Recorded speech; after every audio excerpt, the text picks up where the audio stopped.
Welcome back everyone, welcome to civil services study. ये test है UPPSC के लिए, टेस्ट नंबर 102। तो चलिए स्टार्ट करते हैं। इंपॉर्टेंट होंगे प्रश्न। पूरी की पूरी टेस्ट सीरीज़ की प्लेलिस्ट बना रखी है, वहाँ पर आप टेस्ट नंबर 1 से लेकर 102 तक पहुँच सकते हो। कंटिन्यूसली उसका रिविज़न करते रहिए। जो बाद के टेस्ट हैं उनके साथ साथ पुराने टेस्ट होंगे, वरना पुराना माइंड से निकल जाएगा ना। तो चलिए स्टार्ट करते हैं। तो क्वेश्चन नंबर 1 है, दर्शन के संदर्भ में निम्नलिखित कथनों पर विचार कीजिए। देखिए, भारतीय दर्शन का विषय आत्मा और परमात्मा के संबंधों का चिंतन है। भारतीय दर्शन का विषय आत्मा और परमात्मा के संबंधों का चिंतन है। दार्शनिक शोपेनहावर ने अपनी दार्शनिक विचारधारा में वेदों और उपनिषदों को स्थान दिया है। तो करेक्ट हैं दोनों के दोनों स्टेटमेंट। ये इसका आंसर हो जाएगा ऑप्शन नंबर सी। तो देखिए, भारतीय दार्शनिकों ने संसार को माया समझा और आत्मा और परमात्मा के बीच के संबंधों की गंभीर विवेचना की।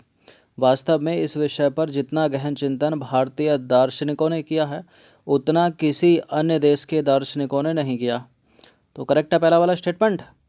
प्रख्यात जर्मन दार्शनिक है, नाम है उनका शोपेनहावर, ने अपनी दार्शनिक विचारधारा में वेदों और उपनिषदों को भी स्थान दिया है। वो कहा करते थे कि उपनिषदों ने उन्हें इस जन्म में दिलासा दिया है और मृत्यु के बाद भी देते रहेंगे।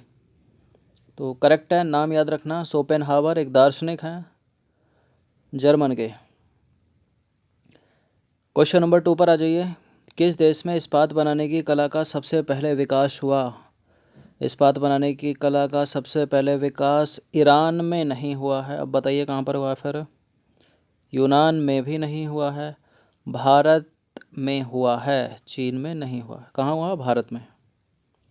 तो देखिए, इस्पात बनाने की कला सबसे पहले भारत में विकसित हुई और प्राचीन काल में भारत से इस्पात अन्य देशों को भी निर्यात किया जाता था और बाद में यह उत्स कहलाने लगा। क्या कहलाने लगा? वुड्स, उत्स। उल्लेखनीय है कि भारतीय शिल्पियों द्वारा निर्मित इस्पात की तलवार विश्व प्रसिद्ध थी। इसकी एशिया से लेकर पूर्वी यूरोप तक में मांग थी, वो भारी मांग। क्वेश्चन नंबर 3 पर आ जाइए। प्राचीन काल में गणित के विकास के संदर्भ में निम्न कथनों में से कौन सा कथन सही है? गणित के विकास के संबंध में भारत में सबसे पहले अंकन और दाशमिक पद्धति का प्रयोग हुआ। दाशमिक मतलब दशमलव पद्धति का। दूसरा स्टेटमेंट है, पश्चिमी देशों ने दशमलव पद्धति चीनियों से सीखी। दशमलव पद्धति का विकास बराहमिहिर ने किया। बताइए कौन सा करेक्ट है इसमें? देखिए, भारत में सबसे पहले अंकन और दाशमिक यानी दशमलव पद्धति का प्रयोग हुआ। करेक्ट है पहला वाला स्टेटमेंट। पश्चिमी देशों ने दशमलव पद्धति चीनियों से नहीं सीखी। चीनियों को तो आती भी नहीं थी, अरबों से सीखी। कहाँ से सीखी? अरबियों से। दशमलव पद्धति का आविष्कार बराहमिहिर ने नहीं किया, आर्यभट्ट ने किया। किसने किया है? आर्यभट्ट ने। आर्यभट्ट ने लिखी है आर्यभट्टियम। तो करेक्ट है, इनकरेक्ट है, इनकरेक्ट है। यहाँ आर्यभट्ट होना चाहिए और यहाँ अरब होना चाहिए। तो पूछा तो सही है, तो सही तो केवल एक ही है यहाँ पर, ऑप्शन नंबर ए है इसका उत्तर फिर। तो देखिए, गणित के क्षेत्र में प्राचीन भारतीयों ने 3 विशिष्ट योगदान दिए: अंकन पद्धति, दाशमिक या दशमलव पद्धति और शून्य का प्रयोग। तो पहला वाला करेक्ट है। भारतीय अंकन पद्धति को अरबों ने अपनाया। भारतीय अंकन पद्धति को अरबों ने अपनाया और पश्चिमी दुनिया में फैलाया। तो अंकन पद्धति सबसे पहले भारत में, भारत से गई अरब में और अरब के बाद आई पश्चिमी देशों के पास, अंग्रेज़ों के पास। पश्चिमी देशों ने दाशमिक या दशमलव प्रणाली अरबों से सीखी, जबकि चीनियों ने यह पद्धति बौद्ध धर्म प्रचारकों से सीखी। इसलिए गलत है दूसरा वाला स्टेटमेंट। प्रसिद्ध गणितज्ञ आर्यभट्ट ने दाशमिक या दशमलव पद्धति का आविष्कार किया था और आर्यभट्ट थे भारतीय। तो दशमलव पद्धति का विकास कहाँ पर होता है? आविष्कार कहाँ होता है? भारत में। भारत से कहाँ पर गई? भारत से गई अरब, और अरब से किसने सीखी? चीनियों ने सीखी। सॉरी, भारत से गई अरब में, अरब से किसने सीखी? पश्चिमी देशों ने इस तरह से जो है इसका प्रचार प्रसार हुआ। चलिए क्वेश्चन नंबर 4 पर आ जाइए। सूर्य सिद्धांत का रचनाकार निम्नलिखित में से कौन है? सूर्य सिद्धांत के रचनाकार कौन है? ब्रह्मदत्त, आर्यभट्ट, ब्रह्मगुप्त या फिर बराहमिहिर? सूर्य सिद्धांत के रचनाकार ब्रह्मदत्त तो है नहीं, ना ही ब्रह्मगुप्त हैं, तो कौन है फिर? बराहमिहिर या आर्यभट्ट?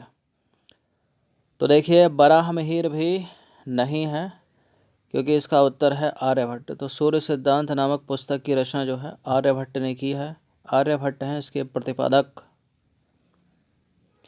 और दशमलव पद्धति भी यही लेकर आए। क्वेश्चन नंबर 5 पर आ जाइए। निम्नलिखित में से किसने त्रिभुज का क्षेत्रफल जानने का नियम निकाला, जिसके फलस्वरूप त्रिकोणमिति ट्रिग्नोमेट्री का जन्म हुआ?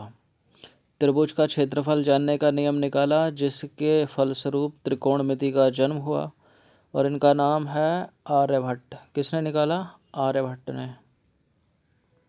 तो देखिए आर्यभट्ट ने त्रिभुज का क्षेत्रफल जानने का नियम निकाला, जिसके फलस्वरूप त्रिकोणमिति का जन्म हुआ। आर्यभट्ट 5वीं सदी के महान विद्वान थे। क्वेश्चन नंबर 6 पर आ जाइए। निम्नलिखित में से किसने सूर्य और चंद्र ग्रहण के कारणों का पता लगाया? सूर्य और चंद्र ग्रहण के कारणों का पता किसने लगाया? आर्यभट्ट ने ही लगाया। किसने लगाया? आर्यभट्ट ने ही लगाया। तो देखिए आर्यभट्ट ने बेबीलोनियाई विधि से ग्रह स्थिति की गणना की, और उन्होंने चंद्र ग्रहण और सूर्य ग्रहण के कारणों का पता लगाया। उन्होंने अनुमान के आधार पर पृथ्वी की परिधि का मान निकाला, जो आज भी शुद्ध माना जाता है। उन्होंने बताया कि सूर्य स्थिर है और पृथ्वी जो है घूम रही है, उसका चक्कर लगा रही है। क्वेश्चन नंबर 7 पर आ जाइए। निम्नलिखित में से किसे शल्य चिकित्सा का पिता कहा जाता है? फादर ऑफ शल्य चिकित्सा किसको कहा जाता है? पतंजलि तो योग के है ना, तो पतंजलि को तो एलिमिनेट कर दीजिए। बाघभट्ट ने लिखी है अष्टांग हृदयम पुस्तक, लेकिन इनको चरक ने चरक संहिता लिखी है।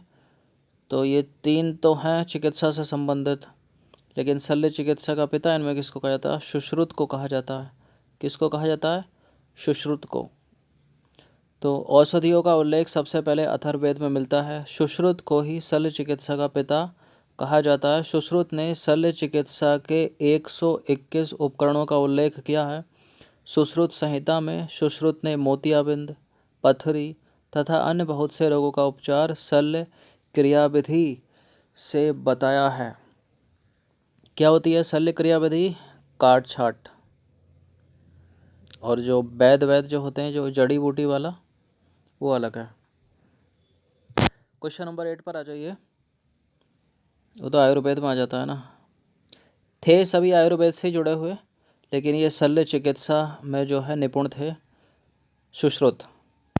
क्वेश्चन नंबर 8 पर आ जाइए। निम्नलिखित में से कौन सी पुस्तक भारतीय चिकित्सा शास्त्र का विश्वकोश है, जिसमें ज्वर, कुष्ठ, मिर्गी, यक्ष्मा के अनेक प्रकार बताए गए हैं? इस पुस्तक में बड़ी संख्या में उन पेड़ पौधों का वर्णन है जिनका प्रयोग दवा के रूप में होता है। ये आया आयुर्वेद, जड़ी बूटी वाला आयुर्वेद। तो ये कौन थे? ये थे चरक, और चरक की रचना है चरक संहिता, अष्टांग हृदयम बाणभट्ट की है। तो देखिए चरक की चरक संहिता भारतीय चिकित्सा शास्त्र का विश्वकोश है। इसमें ज्वर, कुष्ठ रोग, मिर्गी, यक्ष्मा के अनेक प्रकार बताए गए हैं। इस पुस्तक में बड़ी संख्या में उन पेड़ पौधों का वर्णन है जिनका प्रयोग दवा के रूप में या जड़ी बूटियों के रूप में होता है। क्वेश्चन नंबर 9 है बृहद जातक, बृहद संहिता, पंच सिद्धांतिका। बृहद जातक, बृहद संहिता और पंच सिद्धांतिका निम्नलिखित में से किसकी रचनाएं हैं? ये मोस्ट इम्पोर्टेंट है क्वेश्चन। ये तीनों की तीनों रचनाएं बहुत पूछी जाती हैं। ये तो हर एग्ज़ाम की फेवरेट है। इसका उत्तर है बराहमिहिर। क्या है इसका उत्तर? ऑप्शन नंबर बी, बराहमिहिर, खगोल से संबंधित। तो देखिए, पंच सिद्धांतिका भारत के प्राचीन खगोल शास्त्री ज्योतिषाचार्य वराहमिहिर का ग्रंथ है। महाराजा विक्रमादित्य के काल में इस ग्रंथ की रचना हुई। वराहमिहिर ने 3 महत्वपूर्ण ग्रंथ लिखे हैं, उनकी रचना की है। उन 3 ग्रंथों के नाम हैं बृहद जातक, बृहद संहिता और पंच सिद्धांतिका। हर एग्ज़ाम की फेवरेट है पंच सिद्धांतिका, और बृहद संहिता को भी बहुत पूछते हैं, इसको कम पूछते हैं, लेकिन तीनों को आपको याद रखना है। पंच सिद्धांतिका, बृहद संहिता और बृहद जातक किसकी रचनाएं हैं? वराहमिहिर की रचनाएं हैं। वराहमिहिर का संबंध किससे है? खगोल से है, ज्योतिष। क्वेश्चन नंबर 10 पर आ जाइए। ज्योतिषाचार्य भी हैं, खगोल से भी हैं। 10वां प्रश्न है, प्राचीन भारतीय कला के संदर्भ में कुछ स्टेटमेंट है यहाँ पर। मौर्यकालीन सिंह की मूर्ति वाले शीर्ष मौर्यकालीन सिंह की मूर्ति वाले स्तंभ शीर्ष को भारत सरकार ने राष्ट्र चिन्ह के रूप में स्वीकार किया है। भारतीय और यूनानी शैली के सम्मिश्रण से गांधार शैली का जन्म हुआ। फिर से सुन लीजिए, भारतीय और यूनानी शैली के सम्मिश्रण से गांधार शैली का जन्म हुआ। बताइए इनमें से कौन सा करेक्ट है? देखिए, दोनों के दोनों करेक्ट हैं। मौर्यकालीन सिंह की मूर्ति वाले स्तंभ शीर्ष को भारत सरकार ने राष्ट्रीय चिन्ह के रूप में स्वीकारा है। मुंडक उपनिषद सत्यमेव जयते। भारतीय और यूनानी शैली के सम्मिश्रण से गांधार शैली का विकास हुआ। जो सिंह वाला जो चिन्ह है ना, जो सत्यमेव जयते जहाँ लिखा रहता है, नीचे लिखा रहता है, उसके ऊपर जो आपने देखा होगा, उसी की बात हो रही है। तो करेक्ट है दोनों के दोनों स्टेटमेंट, सी है इसका उत्तर। सॉरी। तो देखिए, उपरोक्त दोनों के दोनों सही हैं। ये मौर्यकालीन पालिशदार सिंह की मूर्ति वाले स्तंभ शीर्ष को भारत सरकार ने राष्ट्रीय चिन्ह के रूप में स्वीकार किया है, और भारतीय कला और यूनानी कला दोनों के तत्वों के सम्मिश्रण से एक नई कला शैली का जन्म हुआ, जो गांधार शैली के नाम से प्रसिद्ध है। बुद्ध की पहली प्रतिमा इसी शैली में है। किस शैली में? गांधार शैली में। तो ये 10 प्रश्न थे इम्पोर्टेंट मेडाइवल हिस्ट्री के, अच्छे से इसका रिवीजन कर लीजिएगा। सारे के सारे प्रश्न बिल्कुल परीक्षा की मांग के अनुरूप अनुसार ही हैं। चलिए, धन्यवाद।